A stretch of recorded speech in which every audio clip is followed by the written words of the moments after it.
Kalau kita menggantungkan nasib kita pada Allah luar biasa. Ada seorang syekh, saya dengarkan ceramahnya, menarik sekali. Saya tidak tahu orang itu siapa, tapi cuplikannya saya dapatkan dari seorang teman dari Jeddah yang mengirimkan ke saya. Orang ini cerita, syekh ini menceritakan, cuplikannya ada di HP saya. Dia bilang, saya satu waktu pernah ke Mesir, dan di Mesir ini saya lagi dari satu daerah mau ke Kairo, dari Iskandaria satu kota mau ke Kairo. Itu saya tiba di Kairo mungkin sekitar jam 2 malam. Pesawat saya selepas subuh harus berangkat kembali ke Saudi. Dia bilang, saya telepon pengurus masjid, saya mungkin mau mampir di masjid yang saya ceramah kemarin di Kairo itu. Saya mau tinggal di sana mungkin 2 jam 3 jam istirahat. Nanti habis itu baru kemudian saya berangkat ke Saudi habis subuh. Dia bilang, saya masuk ke masjid, tiba jam 2 malam, turun dari mobil, saat masjid lampunya nyala semua nih. Kemudian setelah saya masuk masjid, saya temukan ada orang di mihrab, imam, lagi sujud nangis-nangis.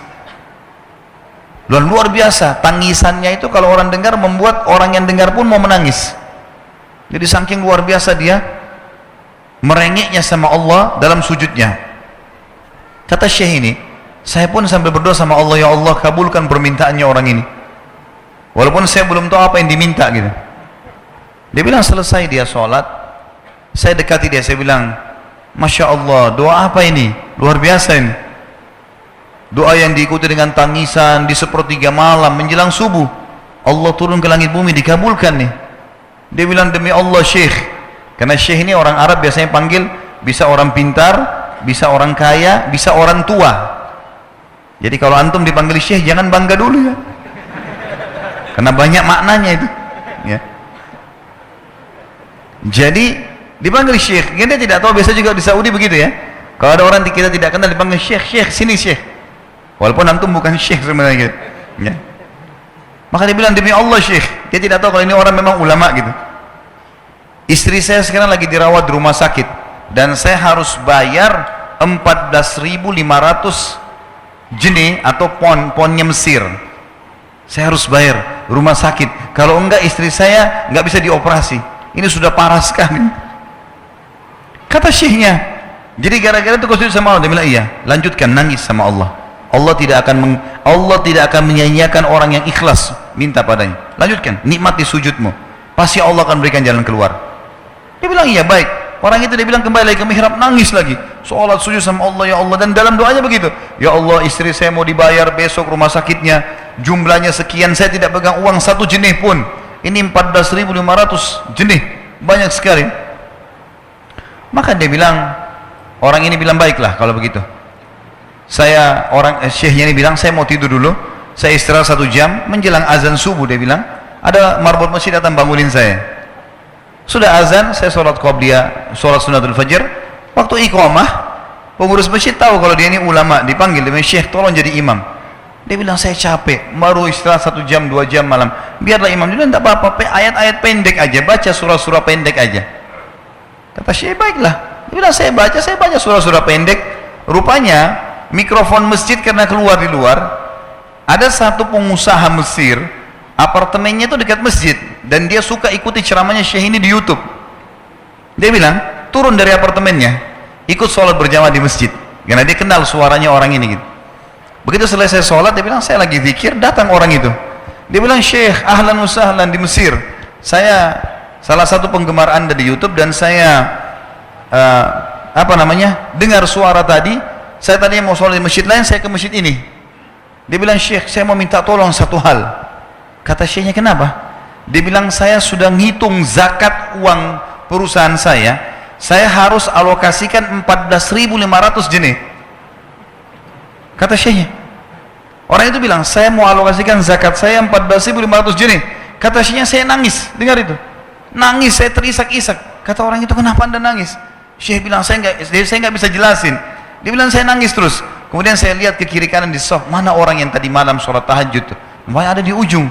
Dipanggil sama syekh, fulan kesini, datang. Dia bilang, ceritakan masalah kamu apa? Dia bilang, syekh, saya punya masalah, istri saya dioperasi, harus bayar 14.500 jenih hari ini, kalau tidak nggak operasi.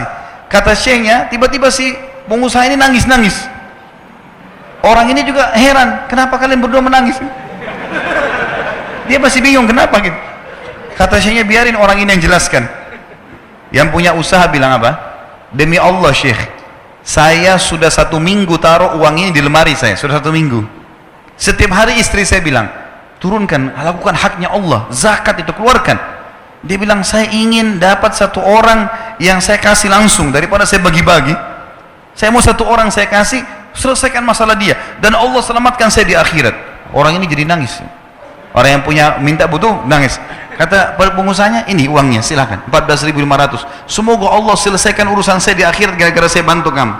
Kata syekhnya, demi Allah yang terjadi, orang ini yang siapa namanya, orang yang punya uang ini yang dikasih uang, dia tiba-tiba lupakan saya dan lupakan si pemilik uang.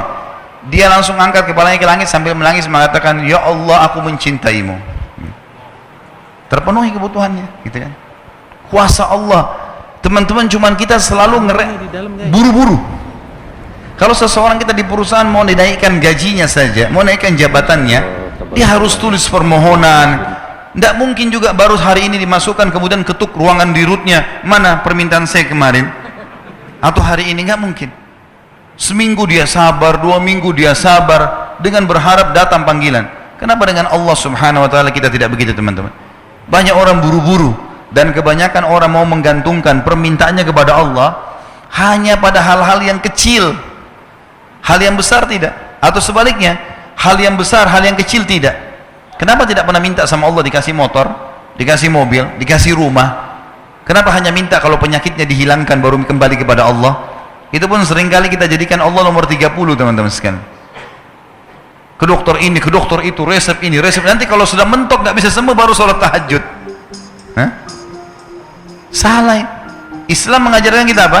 Sebelum makan berdoa, sebelum tidur berdoa, sebelum aktivitas berdoa, sebelum ke dokter doa dulu supaya Allah jadikan kesembuhan.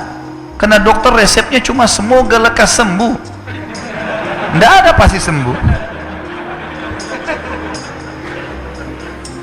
Makanya teman-teman sekalian, kembali kepada Allah adalah jalan yang paling luar biasa gitu. Coba merengek kepada Allah SWT. Allah pasti tidak akan pernah memungkiri janji-janjinya. Baik.